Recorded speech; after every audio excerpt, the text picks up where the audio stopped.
দিল্লিকে minus করে ইসলামাবাদের দিকে আগাচ্ছে ঢাকা।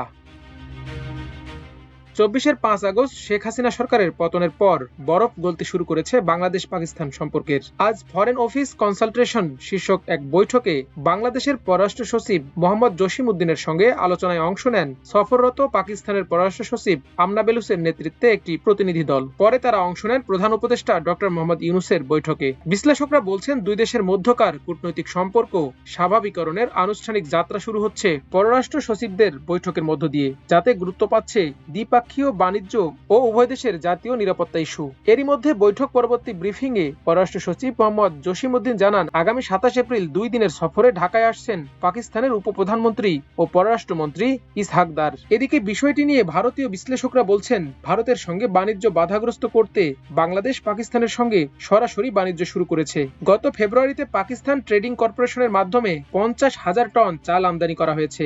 একই সাথে দ্বিপাক্ষীয় বাণিজ্য এবং জাতীয় নিরাপত্তা ইস্যুতে ভারতকে মাইনাস করতে পাকিস্তানের দিকে ঝুঁকছে বাংলাদেশ। পররাষ্ট্র সচিব পর্যায়ের এই বৈঠক দুদেশের সম্পর্ক জোরদারে গুরুত্বপূর্ণ ভূমিকা রাখবে বলে মনে করেন বিশ্লেষকরা। এতে আপাতদৃষ্টিতে বিপাকে ভারত। নির্বাচনের কমিটমেন্ট ঠিক থাকবে কিনা আল্লাহই জানেন, বললেন জামায়াত আমির। নির্বাচনের কমিটমেন্ট নিয়ে আশঙ্কা প্রকাশ করে বাংলাদেশ জামায়াত ইসলামের আমির ডাক্তার শফিকুর রহমান বলেছেন, জুলাই গণ অভ্যুত্থানে দেশ নতুনভাবে স্বাধীনতা পেয়েছে। এ অবস্থায় দেশে নির্বাচন হওয়ার আগে ৩টি শর্ত পূরণ করতে হবে। মৌলিক সংস্কার, সহাবস্থান সহ নির্বাচনের শর্ত পূরণ করতে হবে। তা না হলে নির্বাচনের কমিটমেন্ট ঠিক থাকবে কিনা আল্লাহই জানেন।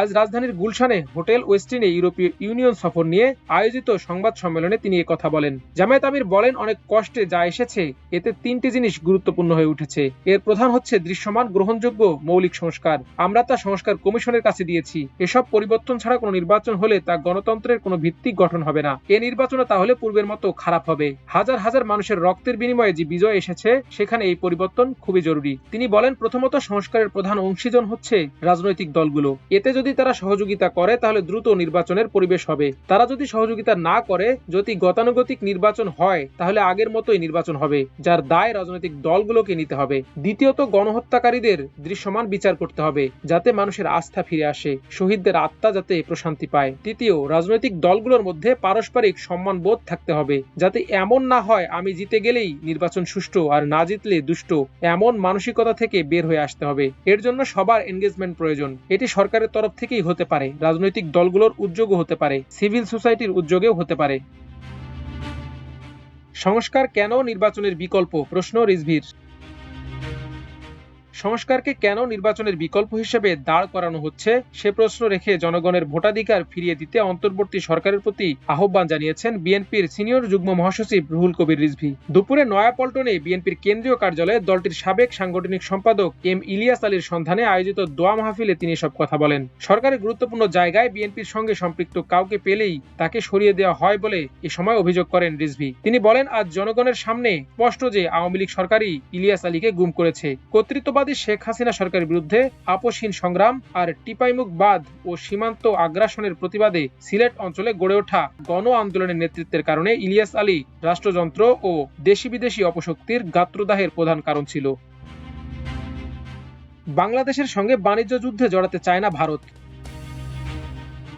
বাংলাদেশের সঙ্গে বাণিজ্য যুদ্ধে জড়ানোর ইচ্ছে নেই ভারতের। দ্বিপাক্ষিক বাণিজ্য ইস্যুতে ভারতের সঙ্গে বাংলাদেশের উত্তপ্ত পরিস্থিতির মাঝে ভারতের একাধিক সরকারি সূত্র এমন দাবি করেছে। বৃহস্পতিবার ভারতের ইংরেজি দৈনিক টাইমস অফ ইন্ডিয়ার এক প্রতিবেদনে এ তথ্য জানানো হয়েছে। ঢাকা বাণিজ্য বিষয়ক যে সিদ্ধান্ত নিয়েছে সেটির বদলে কোনো পাল্টা ব্যবস্থা দিল্লি হয়তো নেবে না বলে প্রতিবেদনে দাবি করা হয়েছে। ভারতীয় সরকারি সূত্রের বরাতে প্রতিবেদনে বলা হয়েছে, নিজেদের বিমানবন্দর ও স্থলবন্দরের জট কমাতে বাংলাদেশকে দেয়া ট্রান্সশিপমেন্ট বাতিল করেছে ভারত। নেপাল ও ভুটানে বাংলাদেশের পণ্য রপ্তানির ক্ষেত্রে ট্রান্সশিপমেন্ট সুবিধা বাতিলের কোনো প্রভাব পড়বে না বলেও ভারত সরকার আশ্বস্ত করেছে। যদিও দেশটির একাধিক সংবাদ মাধ্যমে এর আগে ফলাও করে বলা হয়েছিল, বাংলাদেশের প্রধান উপদেষ্টা ভারতের 7 সিস্টার্স নিয়ে মন্তব্য করার পর ট্রান্সশিপমেন্ট বাতিল করেছে তাদের সরকার। টাইমস অফ ইন্ডিয়া দাবি করেছে, ভারত সরকার ট্রান্সশিপমেন্ট সুবিধা বাতিলের আগেই গত মার্চ মাসে বাংলাদেশ 3টি বন্দর বন্ধ ও স্থল বন্দর দিয়ে সুতা আমদানি বন্ধের সিদ্ধান্ত নিয়েছিল। যদিও সুতা আমদানি সংক্রান্ত নির্দেশনা কেবলই গত সপ্তাহে জারি করে অন্তর্বর্তী সরকার। টানা 3 জয়ের পর হার বাংলাদেশের।